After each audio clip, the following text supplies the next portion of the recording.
불과 20년 전에 저희 심리학자들이 알아낸 지혜와 지식의 차이입니다.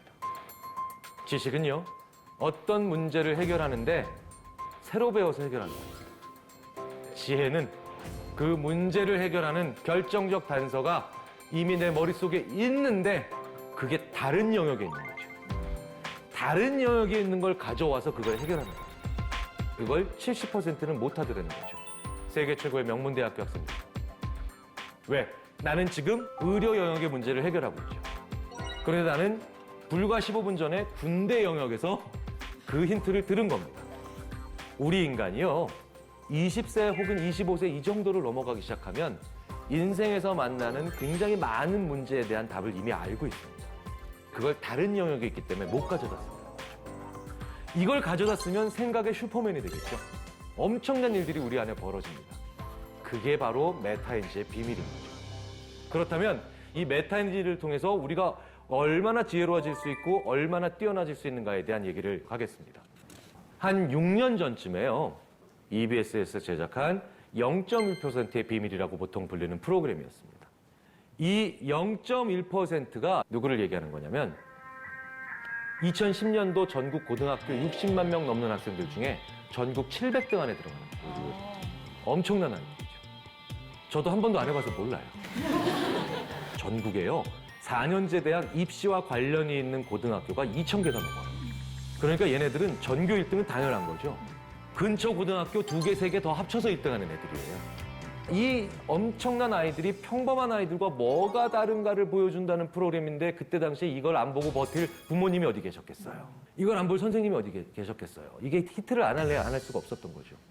자, 그런데 이게 좀 비하인드 스토리가 있습니다. 그때 당시에 제작진께서 저한테 꽤 급하게 오셨어요. 시간이 많이 남아있지 않은 상태에서 고민을 토로합니다. 어떤 고민? 자기네들이 참 많은 걸 비교했다 그러시더라고요. IQ 당연히 비교했겠죠. 기억력, 연산력 이런 여러 가지 능력들 비교하셨습니다. 그 다음에 부모님 학력, 부모님 소득, 어디 사나, 특목고 여부 정말 많은 걸 비교하셨는데 단 한 개도 차이가 안 난 거예요. 방송이 불가하다는 거예요. 왜? 타이틀이 0.1%의 비밀인데 내용이 뭐예요? 없다. 그래서 그때 제작진과 제가 마주 앉아서 이걸 어떻게 풀어나갈까 고민을 합니다. 그때 제가 떠올랐던 게 바로 메타인지였어요. 이해하시기 편하게 제가 좀 재구성해서 말씀드릴게요. 자, 20개의 단어를 보여줍니다. 그러면 15개를 기억해낸 아이는 12개를 기억해낸 아이보다 3개 더 기억 잘하는 거죠. 이건 차이 안 납니다. 제 관심사도 아니고. 저는요, 메타인지를 보고 싶은 거예요. 어떤 스텝이 더 있었느냐, 중간에. 20개의 단어를 보고 난 다음에 자기가 본 걸 써내려가기 전에 나 몇 개 기억할 수 있는가를 예측하는 거예요.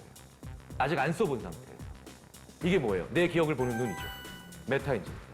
20개의 단어를 봤는데 15개를 기억할 수 있을 것 같다라고 얘기한 친구가 12개를 기억하면 자기 예측과 실제 사이의 차이가 3개 생긴 거죠. 20개 똑같이 보고 난 다음에 내가 10개를 기억할 수 있을 것 같다라고 예측한 아이가 정말 10개를 기억하면 아까 걔보다 기억은 2개 덜 했지만 자기 예측과 실제 사이의 차이는 0이죠. 0.1% 아이들은 이게 대부분 0이에요. 평범한 아이들은요, 기억력 점수는 같은데 이게 중구난방이에요. 메타인지 차이가. 실제로 뒤에서 제작진도 굉장히 놀라시더라고요. 그래서 제작진께서 저한테 물어보세요. 아니, 이 차이가 도대체 왜 만들어지느냐? 그때 제가 그래서 그 말씀을 해드린 겁니다. 세상에 2가지 종류의 지식이 있다고. 첫 번째는 내가 알고 있다는 느낌은 있는데 남들한테 설명을 못하는 지식이에요. 두 번째는 내가 알고 있다는 느낌도 있고 남들한테 설명도 할 수 있는 지식입니다. 두 번째만 내 지식이에요. 첫 번째는 뭐예요? 내가 내 메타인지에 속고 있는 거예요. 그렇다면 이제 제작진께서 어디를 보셔야 되는지 아시겠죠? 라고 하니까 제작진께서 바로 알아들으시더라고요. 그래서 바로 가가지고 무엇을 비교했느냐? 일상생활에, 특히 학교 생활에서 이 0.1% 아이들이 무엇을 더 많이 하느냐. 그래서 바로 가가지고 무엇을 비교했느냐? 일상생활에, 특히 학교 생활에서 이 0.1% 아이들이 무엇을 더 많이 하느냐. 설명을 더 많이 해요. 친구들한테 굉장히 설명을 많이 해주고 삽니다. 친구들 질문에 설명을 해주는데 1시간 질문할 때마다 몇 번 막히는가를 저희가 한번 살펴봤어요. 대략 12번 정도 막혀요. 이 막혀있는 데가 뭐예요? 내가 모른다는 것을 모르고 있었던 데죠. 내가 불충분하게 알고 있었다는 것을 모르고 있었던 지점이에요. 이걸 1시간 설명할 때마다 12개씩 알아가는데 0.1%가 아니라 0.01%가 안 되는 게 이상한 거죠. 여기까지는 방송 나간 거고요. 그 한 달쯤 후에 좀 더 재미있는 현상이 저한테 의뢰가 와요. 그건 뭐냐면 별도로 다른 샘플링된, 어쨌든 얘네들도 뭡니까? 굉장히 뛰어난 아이들이에요. 이 뛰어난 아이들이 뭔가 다른 걸 보는 또 다른 연구진이 저한테 오셨는데 이분들은요, 차이기를 하나 갖고 오셨어요. 이렇게 뛰어난 아이들 있죠? 0.1% 아이들처럼 뛰어난 아이들. 얘네들은요, 평범한 아이들보다 착해요. 너무 재수없지 않습니까? 저도 착해요. 근데 왜 저는 그런 아이들이 안 되냐는 거죠. 너무 불공평하지 않나요? 착하다고 그런 뛰어난 사람이 되는 건 아닌데 왜 뛰어나게 공부 잘하는 아이들은 다 착하냐는 거예요. 바로 이 설명을 누구까지 하느냐의 차이가 있는 거예요. 이런 뛰어난 아이들은 무조건 전교 1등일 거 아닙니까? 전교 2등이나 3등 하는 애가 와서 물어봐도 친절하게 설명을 잘해주겠죠. 하지만 얘네들은 전교 꼴찌 하는 애가 와서 물어봐도 친절하게 설명을 잘해줍니다. 개의치 않고. 자, 그런데 공부해보셔서 그리고 일해보셔서 다 아실 거예요. 전교 2등 하는 애한테 설명하는 게 더 어렵겠습니까? 전교 꼴찌 하는 애한테 설명하는 게 더 어려울까요? 전교 꼴찌죠. 전교 2등은 야, 이래서 Y잖아 라고 하면 아, 그래서 그 다음에 X제곱이었군 이러고 나오는 애들이죠. 탁 하면 척하고. 근데 전교 꼴찌는 어떤 애들이에요? X제곱이 뭔지를 아예 모르는 애들이에요. 야, 그 X 옆에 있는 2는 왜 이렇게 쬐끔해? 뭐 이런 애들이죠. 얘한테는 뭐부터 설명해야 돼요? X 옆에 있는 2가 왜 이렇게 작은지부터 설명해야 돼요. 수학의 역사를 설명해야 돼요. 순간적으로 설민석씨로 빙의를 해야 된다는 겁니다. 사람은요, 자기랑 비슷한 수준에 있는 사람한테 설명을 할 때보다 자기보다 못하거나 그 일을 잘 모르는 사람, 자기보다 떨어지는 친구들한테 설명할 때 메타인지가 훨씬 더 강하게 점검받는다는 겁니다. 그렇기 때문에 착하다고 다 잘하는 건 아니지만 착하기 때문에 나보다 떨어지는 친구, 나보다 잘 못하는 동료에게도 기꺼이 설명해주고 도움을 준다는 거죠. 인간이 이타적이어야 되는 이유가 바로 여기 있는 겁니다. 지혜로워지기 위해서. 더 재밌는 건 이렇게 전교 꼴찌하는 친구한테도 개의치 않고 설명하는 것에서 끝난 게 아니었다는 거예요. 집에서도 누군가에게 설명하고 있는 아이들이라는 거예요. 실제로 그 중에 꽤 많은 아이들은 한 1시간 반쯤 공부하다가 정리가 필요하면 아무렇지도 않다는 듯이 엄마! 하고 불러요.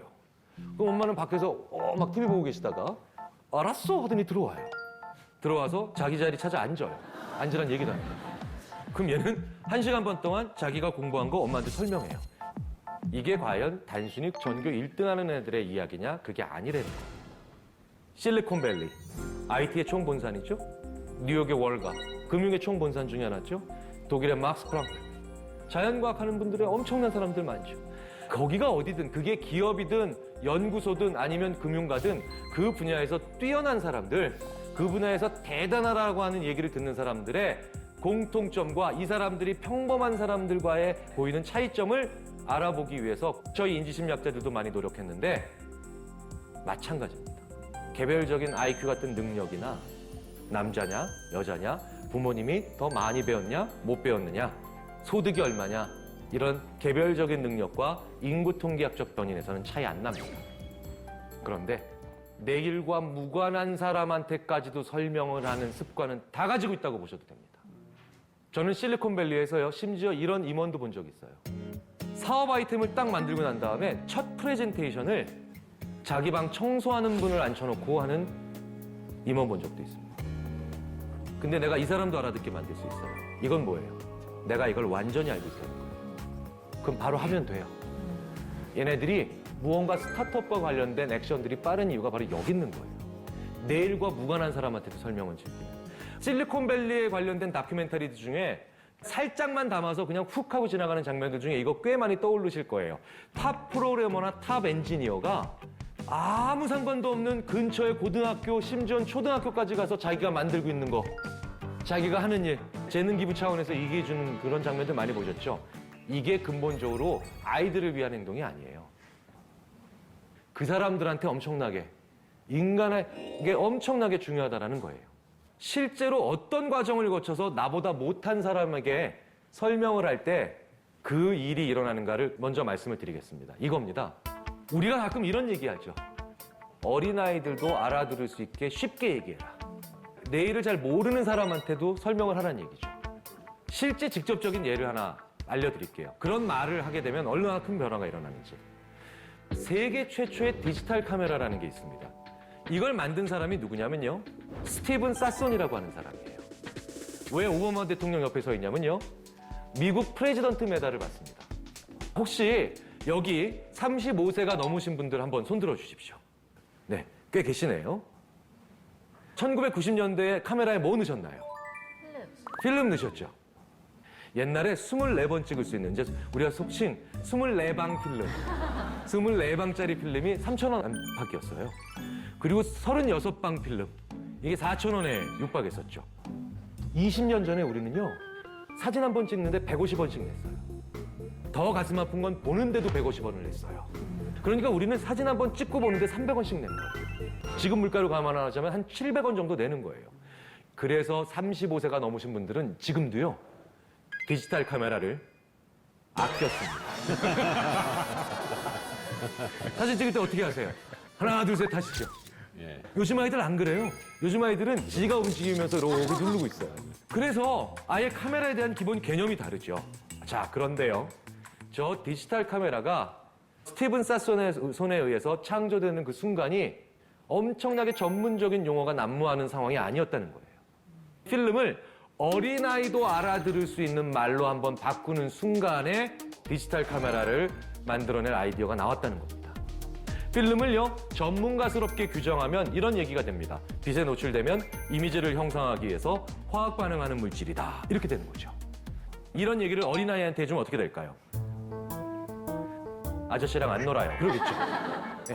자, 그런데 이렇게 전문 용어가 아닌 어린아이도 알아들을 수 있을 만한 쉬운 말로 스티븐 사손은 필름을 바꿔봅니다. 필름은 그릇이다. 왜 그릇이에요? 이미지를 담으니까. 회사에서 필름을 직원이 이렇게 얘기하면 그 회사가 그 직원을 가만 놔두겠습니까? 바로 해고하겠죠. 실제로 저 스티븐 사손은 소속 회사가 코닥이었어요. 1970년대 스티븐 사손은 코닥에 있는 전문가로서는 도저히 할 수 없는 말을 합니다. 필름은 그릇이다. 그런데 그 말을 내뱉자마자 또 다른 그릇이 보이기 시작합니다. 그런데 그 말을 내뱉자마자 또 다른 그릇이 보이기 시작합니다. 그게 바로 저 렌즈 옆에 붙어 있는 카세트 테이프예요. 렌즈로부터 나온 이미지가 왜 필름으로만 가야 돼? 카세트 테이프로도 할 수 있지. 그러면서 디지털 카메라의 개발에 가속도가 붙은 겁니다. 그렇다면 우리 인류사에서요, 굉장히 많은 일들이 나보다 못한 사람이거나 내일을 아예 모르는 사람한테 설명을 할 때 근본적인 전환이 일어난다는 걸 아실 수 있겠죠. 실제로 20세기에 아인슈타인에 견줄 수 있는 최고의 물리학자 중에 한 사람인 리차드 파인만은 이런 얘기를 합니다. 아무리 뛰어나고 완벽해 보이는 물리학 이론이라 할지라도 그 이론을 대학교 1학년짜리 신입생들한테 설명을 했는데 걔네들이 못 알아듣는다. 그러면 이 이론은 아직 완벽한 이론이 아니다. 라고 이야기합니다. 우리 인간은 메타인지를 통해서 나보다 못한 사람, 나보다 어린 사람, 내일을 잘 모르는, 그렇기 때문에 많은 경우에 오히려 차별받을 수 있는, 그리고 홀대받을 수 있는 사람들에게 설명을 시작할 때 우리는 메타인지를 통해서 가장 지혜로워진다라는 이 얘기를 한번 가슴속 깊이 새겨봤으면 좋겠습니다.